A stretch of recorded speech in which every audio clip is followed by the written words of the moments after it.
என் அன்பான நேயர்களுக்கு வணக்கம். எந்த நேரத்துல போன வாரம் நம்ம ஜெய்சல்மர் பார்த்தீங்க. எல்லாரும் தீபாவளி ஷாப்பிங் வேற பண்ணிட்டு இருப்பீங்க எல்லாரும் இல்லையா? ரொம்ப பிஸியா இருக்கீங்களா எல்லாரும்? கவலையப்படாதீங்க, எல்லாரும் நல்ல தீபாவளி சந்தோஷமா கொண்டாடலாம். இப்ப நம்ம எபிசோட்ல என்ன பண்ண போறோம், என்ன பார்க்க போறீங்கன்னு ஒரு ஆவலா இருக்கீங்க. போன வாரம் நம்ம ஜெய்சல்மர் பார்த்தோம்.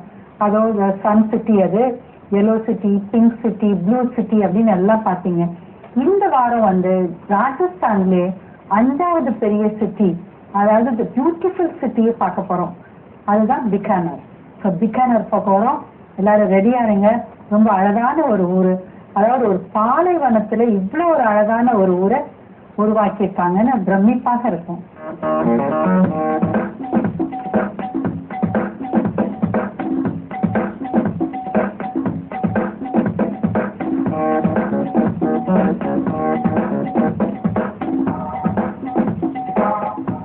ஜெய்சல்மர்ல இருந்து பிகானருக்கு எவ்வளவு தூரம் நினைக்கிறீங்க? 365 கிலோமீட்டர் தூரம். ஸோ நம்ம ரோடு வயதாகவும் பஸ்லயோ கார்லயோ போகலாம், இல்லை நம்ம ட்ரெயின்லயும் போகலாம். ட்ரெயின்லயும் போனா ஹாயா நம்ம சௌரியமா போகலாம். காலையிலயும் ட்ரெயின் இருக்கு உங்களுக்கு 11 மணிக்கு, அதாவது நைட்டு ஒரு ட்ரெயின் 9 மணிக்கு இருக்கு. ஸோ 2 ட்ரெயின் ஒரு நாளைக்கு ஜெய்சல்மர்ல இருந்து பிகானருக்கு போகுது. ஸோ நம்ம பகல் ட்ரெயின் நீங்க எடுத்துட்டீங்கன்னா போற வழியெல்லாம் இந்த பாலைவனத்துல என்ன அழகா சோலைவனமா மாறிட்டு இருக்கு. அதுவும் அழகான அங்க கேமல்ஸ், ஒட்டகம்லாம் எப்படி எல்லாம் அங்க தெரியுது பாலைவனத்துலன்னு நம்ம பார்த்து ரசிச்சுக்கிட்டே போகலாம். நீங்க காலையில ட்ரெயின் எடுத்து போனீங்கன்னா. இப்ப நம்ம ட்ரெயின் ஜேர்னி பண்ண போறோம். போலாமா? இப்ப நம்ம ஒரு ஜங்ஷன் வந்துட்டோம். அது நம்ம பிகானர் இல்லைங்க, லால்கர் தான் junction. So Jaisalmer to Lalgarh தான் அந்த ட்ரெயின் டிக்கெட்டு. அதுக்கு மேல ட்ரெயின் போகாது, நம்ம ரோட்ல தான் போகணும். ஸோ லால்கர் ஜங்ஷன்ல நம்ம இறங்கிடுறோம். இறங்கிட்டு இங்கேருந்து ரோட்வேஸ் தான் போகணும். நீங்க ஆட்டோ எடுத்தீங்கன்னா 100 ரூபாய் ஒரு ஆட்டோக்கு. ஸோ அங்க 10 கிலோமீட்டர் தூரம் தான் பிகானர். டாக்ஸி எடுத்தீங்கன்னா 200 ரூபாய் தான் நமக்கு அதை கட்டணும். அங்கேருந்து 10 கிலோமீட்டர் தூரம்னால எல்லாருமே போகலாம், ஒரு ஃபேமிலி ஃபுல்லாவே போகலாம். ஸோ இப்ப நம்ம இங்கேருந்து ரோட்வேஸ்ல நம்ம பிகானர் போகிறோம். பிகானர் அப்படிங்கிற ஊர் யார் கண்டுபிடிச்சா, எப்ப கண்டுபிடிச்சதுன்னு ஆவலா இருக்கீங்க இல்லையா? ஏன்னா நம்ம ஹிஸ்டரி தெரிஞ்சாதானே ரொம்ப சந்தோஷமா இருக்கும். ஜோத்பூர் ஆண்ட மகாராஜா ராவ் ஜோட்கா, அவருக்கு நிறைய மகன்கள் இருந்தது. இந்த 2வது மகன் தான் இந்த ராவ் பிகா.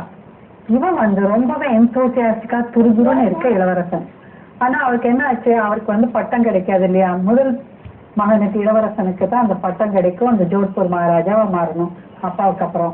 இவனுக்கு கிடைக்காது. ஸோ இவன் துருதுருன்னு இருக்க பையன், எதையாவது நம்ம பண்ணணும், நம்மளும் மகாராஜா ஆகணும் அப்படின்னு ஒரு ஆவலோட இருந்து பக்கத்திலே பார்த்தால பிகானரை கண்டுபிடிச்சாங்க. அதாவது தார் பாலைவனம் அங்க இருக்குது.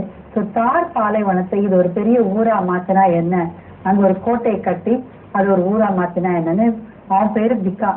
அதனால அதுவும் அவனுக்கு உதவி பண்ணவங்க பேரு நிஹர்ஜாத். அதனால இது 2ஐயும் சேர்த்தது ஊருக்கு பிகானர்னு வைக்கிறாங்க. அவன் பெரிய கோட்டை கட்டுறான், அதுவும் 7 கிலோமீட்டர்ல மதில் சுவரும் கட்டுறாங்க. கட்டி இந்த கோட்டை பெருசா இருக்கு. ஆனா இப்ப இவர் கட்டின கோட்டை கிடையாது, அது எல்லா ரூவின்ஸா பாலடைஞ்சிருச்சு. இப்ப அங்க கட்டின கோட்டை பேரு ஜுனாகர். அது ஒரு ராஜா ராய் சிங் அப்படிங்கிற மகாராஜா, 6வது மகாராஜா அவர் கட்டினதான் இப்ப இன்னும் பிரபலம் அடைச்சு அங்க அப்படியே ஒரு நமக்கு காட்சியா இருக்குது. அந்த ஜுனாகர் கோட்டையும் நம்ம போய் பார்க்க போறோம். இப்ப இந்த பிகானர்ல நிறைய கோட்டைகளும் நிறைய மாளிகைகளும் ரிச் பிளேஸ் அது. அதாவது அதனால நிறைய இடங்கள் அந்த மாதிரி பார்க்கலாம். அதுவும் ஆர்கிடெக்ட் வண்டர் ரொம்ப நல்லா இருக்கும். நம்ம இப்ப பிகானர் ஜங்ஷன்ல ஆட்டோ ஸ்டாண்ட்ஸ் எல்லாம் பார்த்தோம். நிறைய டூரிஸ்ட் ஸ்பாட்ஸ் இருக்கு இங்க. நிறைய கோட்டைகளும் ஆர்கிடெக்ட்ஸும் பிரமாதமா இருக்கும். முதல்ல நம்ம கடவுளை தரிசனம் பண்ணிட்டு போலாம் இல்லையா? பக்கத்துல 2 கிலோமீட்டர் தூரத்துல நாராயணன் கோவில் இருக்கு, மார்பிளான கோவில். அங்க பாத்தீங்கன்னா ராஜஸ்தான் பெண்மணிகள் எல்லாம் தலையை கவர் பண்ணிட்டு தான் இருப்பாங்க. ஏன்னா அந்த வெயில், அது டெசர்ட் பாலைவனம், அதனால அந்த வெயில் தாக்கு பிடிக்க முடியாதனால அவங்களை காப்பாற்றிக்கிறதுக்காக அது ஒரு அழகு. மேல சாரி போட்டுட்டு லெஃப்ட் சைடு தான் அவங்க முந்தானி போடுவாங்க. அதனால அந்த மாதிரி போட்டுட்டு கடவுளுக்கு பூ பழம் எல்லாம் வாங்கிட்டு உள்ள போறாங்க. ஸோ மார்பிளான கோவில் பாத்தீங்கன்னா எல்லாரும் தன்னுடைய செப்பல்ஸ் எல்லாம் வெளியில போட்டுட்டு எல்லாம் பூஜைக்கு பூவெல்லாம் வாங்கிட்டு கோவிலுக்குள்ள பக்தியோட போறாங்க. நாராயணன் கோவில்னால பெருமாள் கோவில், அப்பனா பசுமடம் இருக்கும் இல்லையா? அதனால இங்க வந்து நம்ம வீடியோ கேமராஸ் எல்லாம் உள்ள வந்து அலோவ் பண்ணாதனால உள்ள தனியாக நம்ம எடுக்க முடியாது. இங்க பக்கத்துல பாத்தீங்கன்னா பசுமடம் இருக்கு. பசுமடம்னா பசுவை இங்க பாதுகாத்து அவங்களுக்கு தீனி போட்டு அவங்க வளர்ப்பாங்க. ஆயிரக்கணக்கான பசுக்கள் இருக்கு. இந்த பசுமடம் பாத்தீங்கன்னா ரொம்பவே நல்லா இருக்கு. நிறைய பசுக்கள் நீங்க பாக்குறீங்க. இப்போ ஒரு லாரியில அவங்களுக்கு தீவனம் கொண்டு வராங்க. தவிடு அழகா வந்து ஸ்பேடு, பெரிய ஸ்பேடு வச்சுதான் எடுத்து அந்த தீவனத்தை அந்தந்த பாக்ஸஸ்ல போடுறாங்க. ஸோ பசுக்கள் எல்லாம் ஒன்னா போய் அங்க அவங்க தீனிய சாப்பிடுறாங்க. அது ரொம்பவே அழகான ஒரு காட்சி. அதுவும் இங்க எவ்வளவு அழகா பக்தியா பசுவை வந்து பசுமாதா அப்படின்னு இந்த பூஜை பண்ணி எல்லாரும் கொண்டாடுவாங்க.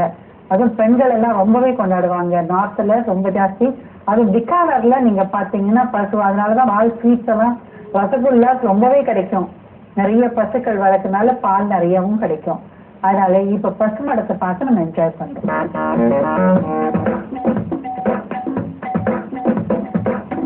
இப்போ பிகானர்ல நிறைய இடங்கள் பார்க்க வேண்டியிருக்கு. ஸோ இங்க தங்குறதுக்கு வசதியெல்லாம் ரொம்பவே நல்லா இருக்கும். உங்களுக்கு சீப்பான ஹோட்டல்ஸும் கிடைக்கும். 1000 ரூபாயில இருந்து இருக்குது. அதுவும் நீங்க தனி காட்டேஜஸ், தனி வீடுகள்லாம் வேணும்னா அதுவும் 4000 5000த்துல நமக்கு சீப்பா கிடைக்கும். இப்போ வந்து அங்க வந்து சாப்பிட்றதுக்கு நார்த் இந்தியன் சாப்பாடு தான் நமக்கு மெயினா கிடைக்கும். நம்ம சவுத் இந்தியன் இட்லி தோசை அங்க கிடைக்காது. பரவாயில்ல, ஒரு மாதிரி சப்பாத்தி சாப்பிடலாம் இல்லையா? அதோட இல்லை, அங்க ஸ்வீட்ஸ் ரொம்பவே நல்லா கிடைக்கும். ரசகுல்லா, அதுவும் அவங்க வந்து ஸ்வீட்ஸ் அண்ட் ஸ்நாக்ஸ், அதாவது நிம்கின் எல்லாம் காராசேவு ஸ்வீட்ஸ் தயார் பண்றதும் ரொம்பவே ஜாஸ்தி. அதுவும் பிகானருடைய ஸ்வீட்ஸும் எதுவும் டெல்லி, பாம்பே எல்லாம் அங்கேருந்து தான் போகுது. ஸோ இங்க அது வந்து நமக்கும் போய் அங்க சாப்பிட்டுட்டு எல்லாருக்கும் நீங்க சுயமா வாங்கிட்டு வரலாம். நான் let's have a short commercial break. அதில மிஸ் மோகன், இங்க இருக்க பெரிய ஸ்லைட்ல 50 ஃபீட் ஹைட்ல இருந்து ஸ்லைட் பண்ணி ஜாலியா வரலாம். வெயில பத்தின கவலையே வேண்டாம். உள்ள சில்லுன்னு இருக்கும்.